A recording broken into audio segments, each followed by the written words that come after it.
자, 안녕하세요. 황진범입니다. 자, 이번 97회차 전산 세무회계 1급 풀이 해설을 한번 시작해 보도록 하겠습니다.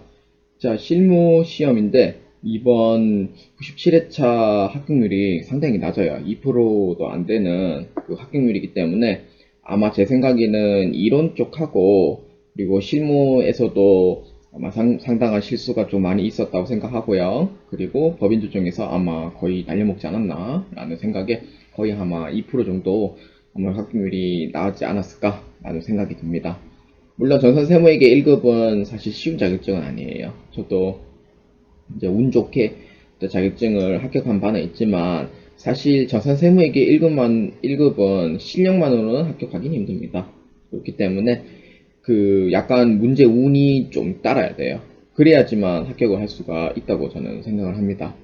물론 운 자체가 실력의 일부라고 하지만 저는 예전에는 믿진 않았어요. 그런데 전산세무에게 1급을 하면서 역시 운도 실력의 일부구나 라는 그런 이제 그런 믿음을 가지게 됩니다. 그렇기 때문에 이 실무시험을 하는 이 전산세무에게 1급을 준비할 때는 특히 법인 조정을 잘 해주시길 바랍니다.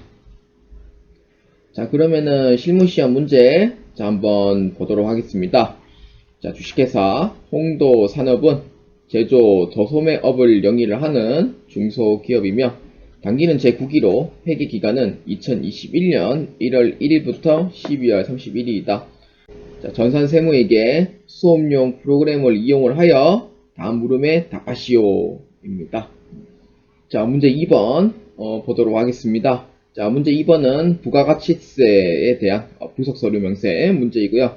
부가가치세를 직접적으로 입력을 해야 되는 문제는 존재하지 않습니다.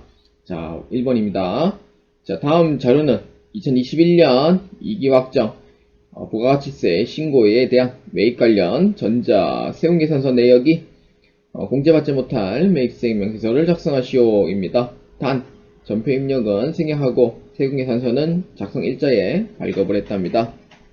물론 전산세무에게 1급 스타일 자체가 본래 요청사항이 있다면은 첫 번째는 본래 전표 입력을 본래 해야 됩니다. 원래는 입력하는 경우가 있고 아닌 경우도 있고 근데 사실 이 문제에서는 아닌 경우로 나왔고요. 두 번째는 이제 부속서류 이제 반영 이렇게 하는 이제 문제가 나오고 세 번째는 부가세 신고 신고 반영 AT자격 시험 한 거 아니에요. 네 번째는 이제 전표 이제 반영 이런 식으로 문제 패턴이 나와요. 그런데 이 문제에서는 전표 입력 문제가 없죠. 부속서류 반영하는 거 있죠. 부가세 신고 반영하는 문제는 아닙니다. 부가세 신고 반영하는 문제는 아니고요. 그렇다고 전표에 입력하는 그런 문제도 아니기 때문에 그래서 요 두 번째 문제를 한번 수행을 해보도록 하겠습니다. 근데 이 문제는 앞서 이제 들어가기 전에 제일 중요한 부분이 이 문제에 대한 문제 요청사항을 파악을 하셔야 돼요. 물론 이게 이제 공제받지 못할 매입세액 명세서는 자, 공제받지 못할 매입세액 자, 명세서는 가장 중요한 부분이 이제 네 가지 형태가 나오는데 그 중에 제일 많이 나오는 빈도수가 제일 많이 높은 게 뭐냐면은 첫 번째는 확정신고 시 정산이에요. 확정신고 시 정산이 시험 문제 제일 많이 나오는 편이고요. 두 번째가 이제 재계산이에요. 납부세액 재계산. 그러니까 다시 이제 정산하겠다라는 뜻이죠. 그 유형자산에 대한 감가상각 자체의 그런 문제들을 납부세액을 통한 재계산을 하겠다라는 뜻이고 그 다음에 세 번째가 이제 공제받지 못할 매입세액이에요. 물론 전산세무 1급에서는 공제받지 못할 매입세액이 자 세무 2급을 통합을 해서 이 문제가 사실 이제 97회차까지를 봤을 때는 세무 2급을 통합해서 합치면은 10번도 안 나왔습니다. 10번도 출제가 되지는 않았고요. 물론 이 문제 안에 섞여서 출제되는 경우는 있었지만 세무 1급에 97회차까지 세무 1, 2급 통합해서 하면은 10번도 출제가 안 돼요. 그렇기 때문에 공제받지 못할 매입세액 명세서에서는 출제가 안 된다 라고 보시면 되는 거죠. 자, 그렇기 때문에 10번도 이제 출제가 되지 않았기 때문에, 그래서 이 문제에 대해서 이번에 이제 문제가 좀 나왔어요. 그래서 이 문제에서 이제 파악해야 될 부분은 뭐냐면은, 첫 번째 파악을 해야 되는 부분은 뭐냐면은, 공제 대상인지, 공제 대상 여부를 먼저 판단해야 돼요.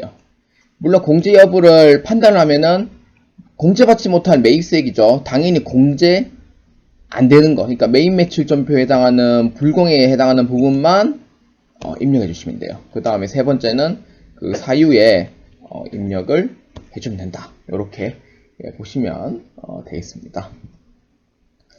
그래서 이 문제에 대한 파악은 총 세 가지를 파악을 해주셔야 되고요.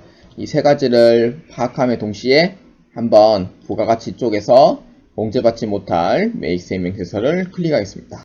자, 공제받지 못할 매입세 명세서에 해당하는 일수는 10에서 12월.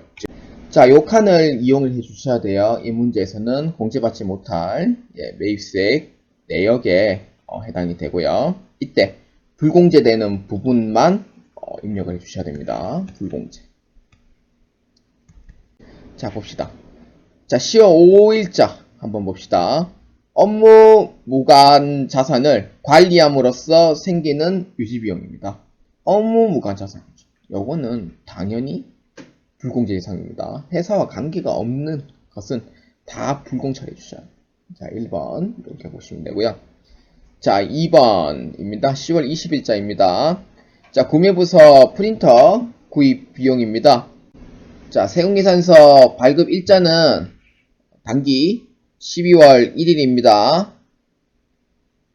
자, 여기에 보시면은 프린터 관련된 구입 비용은 이게 과세인지 불공인지 먼저 판단해 주셔야 돼요. 물론 과세가 3개 섞여 있고 불공도 역시 3개가 섞여 있습니다. 그렇기 때문에 이 문제에서는 과세가 되기 때문에 입력 대상은 아니다. 이렇게 보시면 돼요. 불공인 것을 찾으셔야 돼요. 그 다음에 세 번째, 업무용 승용차 배기량 990cc의 구입 비용입니다. 1000cc 넘어가면 다 불공이죠. 그렇기 때문에 990cc는 역시 이것도 업무용으로 보아서 과세로 처리합니다. 자, 그 다음 11월 14일자입니다. 거래처 무상 제공하기 위한 난방기 구입 비용입니다. 요거는 뭐냐면은 거래처에 무상 제공, 이 뜻이 뭐냐면은 선물로 주겠다라는 뜻이에요. 요거는 당연히 불공제 해당이 되겠죠. 자, 그래서 무상 제공하기 위한 난방기 구입 비용은 당연히 불공제 대상입니다. 계정 과목은 접대비로 보셔야 돼요. 접대비. 자, 그 다음 세 번째 자입니다. 출퇴근용 승합차 차량 수입 비용입니다. 수리 비용. 자, 이것도 과세죠. 왜냐면은 8인승 이상은 전부 다 업무용으로 보기 때문에 과세가 돼요. 그래서 입력하시면 안 되고요. 자, 그 다음 네 번째. 자, 공장용 토지의 경계 측량을 위한 측량 비용입니다. 물론 토지 자체가 면세예요. 토지 자체가 면세이기 때문에 사실 불공 공제를 받을 수 있는 것은 아니에요. 본래는. 그렇기 때문에 토지 자체는 세용계산서 받으면은 즉시 불공이 됩니다. 그렇기 때문에 토지에 대한 측량 비용도 이것도 불공제 대상이다 라고 보시면 되겠습니다. 그래서 이렇게 세 가지에 있는 사유를 입력을 해주시면 됩니다. 자, 그러면은 한번 입력해 보도록 합시다. 자, 첫 번째는 업무 무관이기 때문에 사업과 관련이 없는 지출로 입력하시면 됩니다. 자, 그 다음 두 번째는 접대비 및 이와 유사 관련한 비용이기 때문에 자, 여기 한 건에 500만원 입력해 줍니다. 자, 그 다음 마지막 토지의 자본적 지출 관련 문제이기 때문에 토지의 자본적 지출은 한 건에 100만원 이렇게 입력을 해주시면 되겠습니다. 자, 이렇게 해가지고 완벽하게 하시면은 4점을 받으실 수가 있고요. 이 문제는 참고로 부분 점수는 없습니다. 부분 점수 없기 때문에 하실 때 부분을 꼭 잘 해주시길 바라겠습니다.